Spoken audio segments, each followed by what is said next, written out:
Hey, good morning, everybody. Welcome to a brand new week and a brand new edition in a still very poorly lit edition of 5 Minutes with Phil. How are you doing? How was your weekend? I tell you what, every Monday we love to ask for comments and just want to know who you are, where you're watching from, if God's done anything for you. We just love to hear from you, where you're from. So don't be shy about doing that.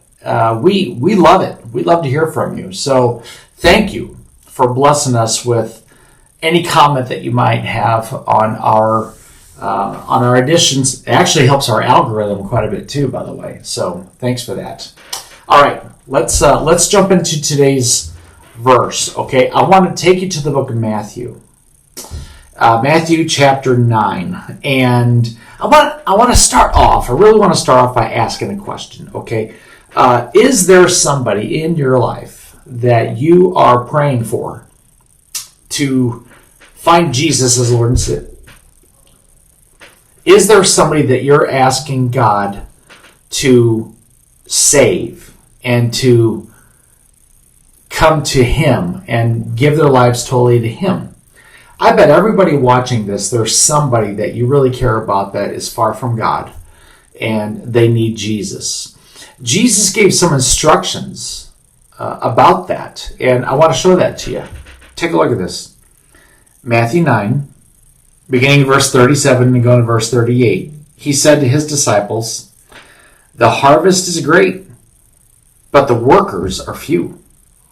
So pray to the Lord, who is in charge of the harvest. Ask him to send more workers into his fields." Okay, so what's our posture here? I think sometimes, we make a mistake, and I want to be careful how I say this, okay? But I think sometimes we make a mistake in thinking that we alone are responsible for someone getting saved or for someone to give their life to Jesus Christ. And that's not always the case. There are different roles, I think, that God has for different people in order for people to find Jesus and accept Him into their lives. You've got people that kind of plant seeds. And then you got people that kind of water those seeds. And then that plant grows, and then somebody is going to do the harvest.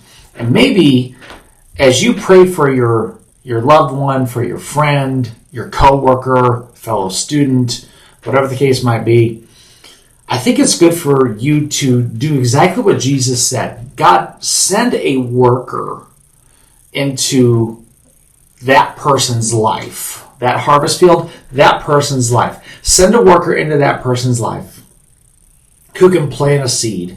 And then, God, please send a person into my loved one's life that can water that they can kind of add to what's already been planted by somebody else. And then, God, I pray for a moment where the harvest can take place. And that moment might be in a church service. That moment might be when they're watching online. That moment might be a tragedy that God uses for someone to look up to Him. But Lord, bring a worker in there that can reap that harvest. Now, you might be one of those people. You may not be.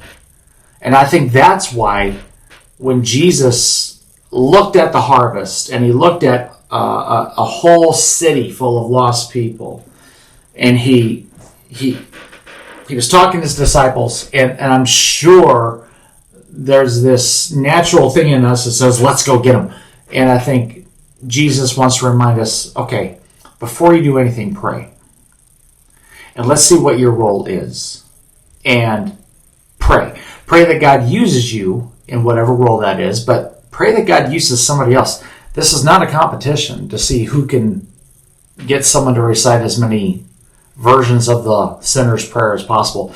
This is all about being faithful to God in prayer, faithful to Him in obeying Him, and then faithful in helping a person who finds Jesus to become a disciple of Jesus Christ. So, pray.